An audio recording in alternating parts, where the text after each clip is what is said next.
Hey, welcome back everybody. This is Meyer, and what we're going to be doing in this video is creating a solid sub bass to sit underneath the main lead. So this is what it sounds like. And if you only have laptop speakers and you don't have like headphones or a good sound system, you may not even be able to hear it.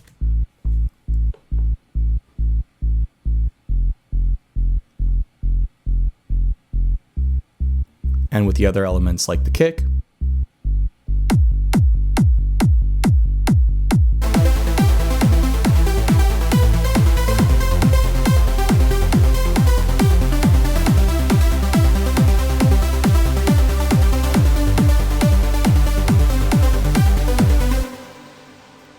let's go ahead and get started making this sound. So what we did last time is we created the sub pad to sit under the lead, and that's great for the breakdown when we're opening up the filter on the lead. But during the main section, when we have the kick playing and the mid bass playing, or mid bass is, it'll make sense, a lot more sense for us to have an offbeat bass line so the kick and the sub can hit. So first thing I'm going to do, I'm going to take the init patch and I'm going to delete it, and I'm just going to call this sub bass. And I like giving this like a darker blue color because, I don't know, blue for bass, they both have a B in there. And I'm also going to mute the sub pad because you would generally not want to have these playing at the same time, especially with your low frequencies. You can run into problems when you have too many things playing your sub frequencies. And this just happens to be because with your lower frequencies, you have longer wavelengths, and those can actually cause phasing issues for a longer period of time. So with uplifting trance, and that's like trance that's generally 136 beats per minute, 138, 140, you really only have two big options for your offbeat bass line, for your sub bass, I mean. You can either do an offbeat bass line or you can do a double offbeat. So what I'll do is I'll take the MIDI for the sub pad, and I'm just going to call this sub bass and give it a color. And what the two options are, option number one is we have quarter notes, so that would be like, or sorry, eighth notes on our offbeat, so that would look something like this. I'll just play it with the lead. So that's option one, and that's probably the most common. But option two, and you really only have these two options, is to do double offbeat, so it kind of hits. And the reason you have these two options is generally your kick is going to be playing at least the first two pieces.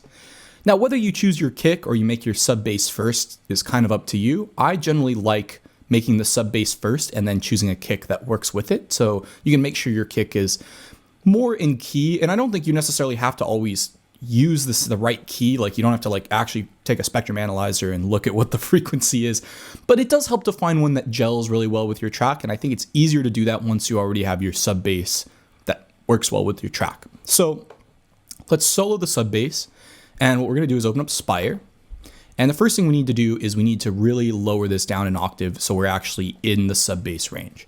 So what I'm going to do is I'm going to take an EQ, and I'm just putting this on here so we can kind of see where our frequencies are. Now, our sub bass range is generally going to be somewhere from 30 hertz to 100 hertz. You could go a little bit lower than 30 hertz, but a lot of club systems can't reproduce that. Only like the really, really high-end, high-quality ones. So most producers and most mastering engineers will recommend high passing, or at least not having any lower frequencies below 30 hertz or 25 hertz, really. And after you get above 100 hertz, it starts to kind of die off. You don't really get that same physicality. So what this means, and we can of course adjust this by the octaves of these. This A is going to be hitting at around 55 hertz. That's where I want it. That's where A1 is. F1 may be hitting a little bit lower, and then C2, we can decide if we want this to be C2 or C1 by basically just how it sounds. So let's move this octave down so our fundamental is here. And one way, an easy way to do this is just turn this wavetable mix on the sine wave. So rather than a sawtooth wave, which is very has a lot of harmonics, if we use a sine wave, you only get one. So that's kind of telling me I probably just need to bump this down one octave.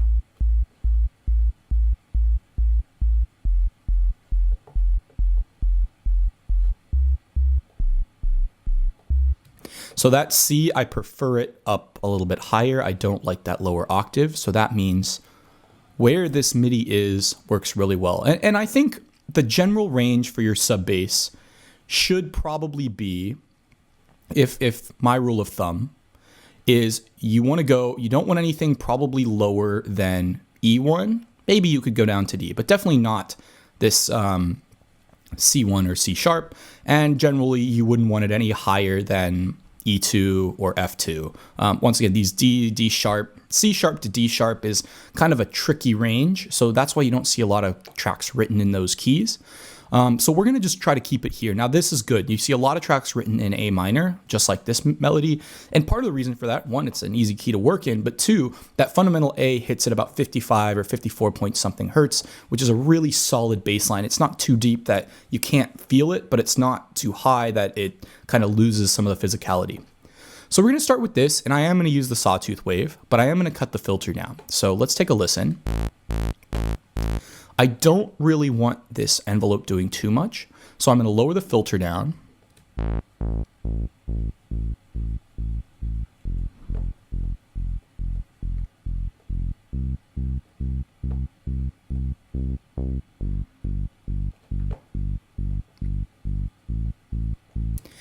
And the other thing with these low frequencies, it can sometimes help to just add a little bit of attack and a little bit of release. Otherwise, you can get these clicks that happen when based on basically when the waveform starts. You can hear that. So just adding this. And one thing you can do, you can hold down Shift, and when you click and drag, you get much more fine control as opposed to just dragging it normally. So you don't want to have it too much. So just a hair. So you don't get those clicks, and same with the attack. That's sounding good. Now, the other thing is we want to make sure that the phase is locked. So when this phase is not on, it's actually going to be free running. Whereas when we move this phase, we actually can control where it starts. And this means every time the note is triggered, we're re-triggering the phase. Now you wouldn't want to do this necessarily with your leads and things, but for subs, I think it's really helpful so that your sub isn't re-triggering each time. And to illustrate this, let me go ahead and grab an LFO tool. This is a VST from Xfer. And I'm not going to use this as an actual, as an LFO tool. I'm going to use this as an oscilloscope so we can actually see what the waveform looks like. So notice here, and let me just make this a little bit bigger so we can actually see what's going on. Notice how it's changing, but when I add this phase, when I start turning it on, the phase is locked. And that's exactly what I want. I don't want the phase running around because that can cause problems. You want that sub bass to be solid, hitting the same way every time, so that when your kick and your sub play off of each other, they're not fighting, they're actually working together. So that's the best way to do this, is just use this phase knob. The next thing I'm going to do, I'm going to bring in oscillator 2, but I'm going to make it a sine wave. So I'm going to do this, and I'm going to drop this down an octave. And my goal for oscillator 2 is to boost that fundamental frequency we see here in the EQ. So what I'll do is slowly bring it up. And once again, we're going to have to adjust the phase because the phase may not be exactly the same. So you can actually get cancellation depending on the phase of oscillator 2.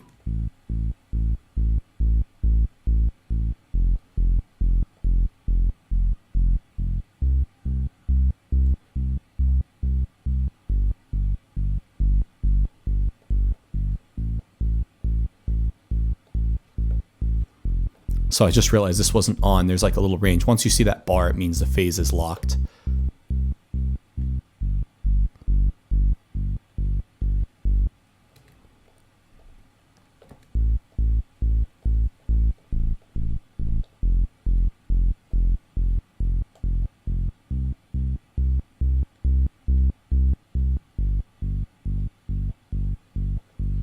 That's sounding good.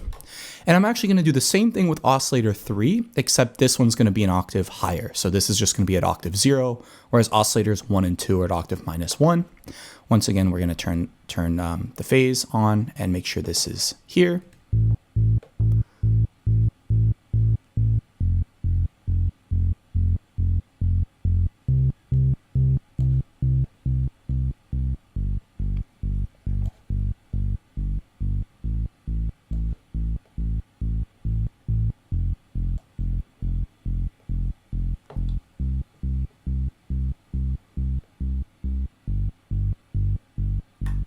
Now what this is doing is boosting that second harmonic, which is really adding a little bit of warmth to the sound. And that can help when you're playing your track on things like laptop speakers where you don't actually get the same sort of impact. The last thing I'm going to do, I'm going to look at this resonance.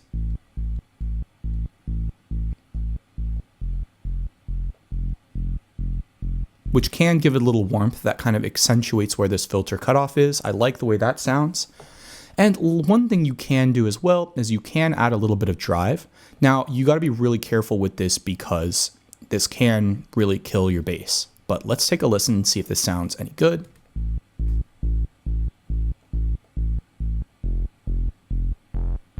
See there, it kind of, you don't want it there.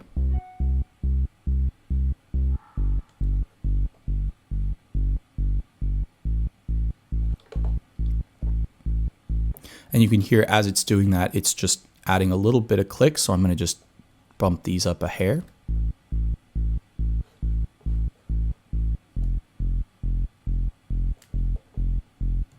And then from here, you can decide whether or not you want to turn on the compressor. Notice I'm not using the reverb, the delay, any of these other things that will add stereo information. I want this sub bass to be completely in mono. And this is the one piece of the sound that we're going to be very particular about.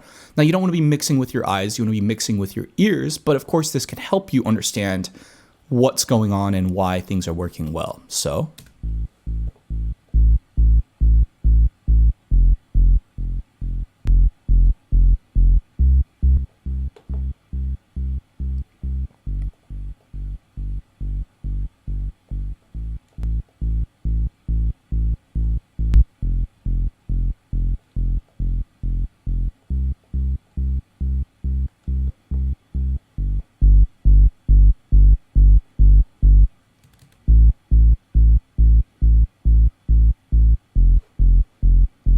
I actually do like this with this compressor turned on. You can see it's only turned on just a hair, but that is sounding good. So let's hear that with the lead. And then what I'll do is add a kick, and we'll try to find a kick that works really well with the with this sound.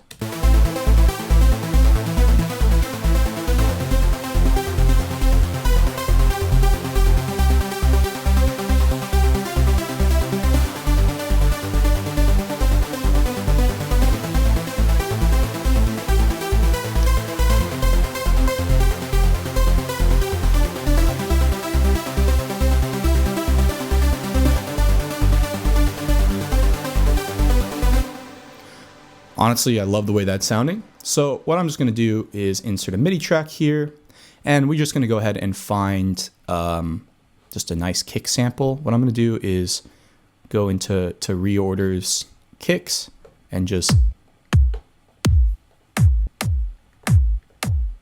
this one sounds good. So I'll just drag it on here. And basically what I'm going to do with this is just have the kick playing throughout this section. And we want this hitting pretty much every hit like this. My idea is we want the kick and the sub kind of playing off each other. So you don't want them overlapping too much. This gets more into the mixing side, so I don't want to go too far into it, but let's just go ahead and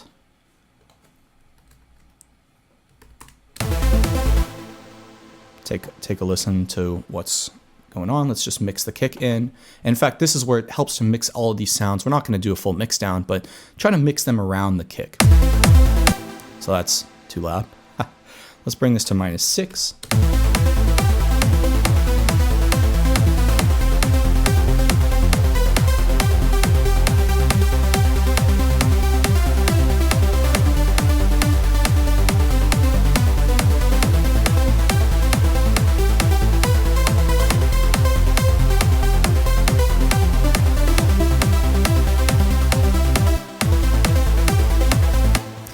And one thing that can be helpful, we can group these two together into a group. And what I'm going to do is just take this LFO tool on the group so we can see how the kick and bass are working together.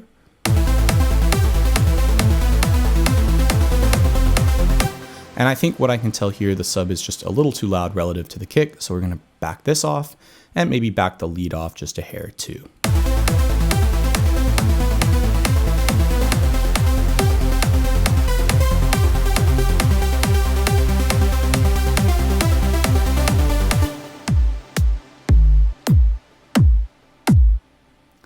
We can try a different kick just to kind of see what it sounds like. Oh, that's way too loud. Let's just bring this down to maybe -6.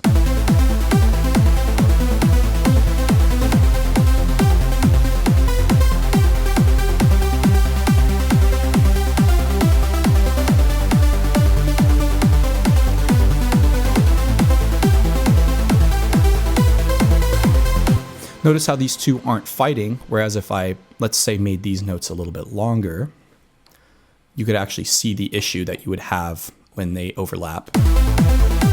And you see you can get that, which you don't want. It's not really adding to your sound. So let's just bring it back.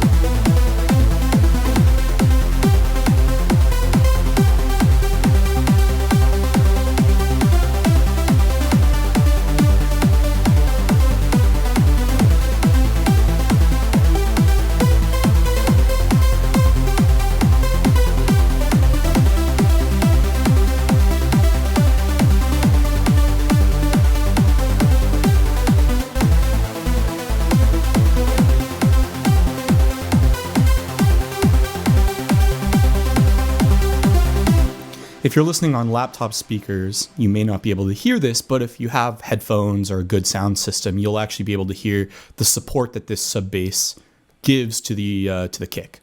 Yeah, thanks for watching. In the next video, what we'll do is create a mid bass that fills out some of the upper end that you have that the sub bass isn't taking care of, because the sub bass is really there for that low end support, and then the mid bass is more the one you hear that gives the track the drive. Thanks again so much for watching, and I'll see you in the next video.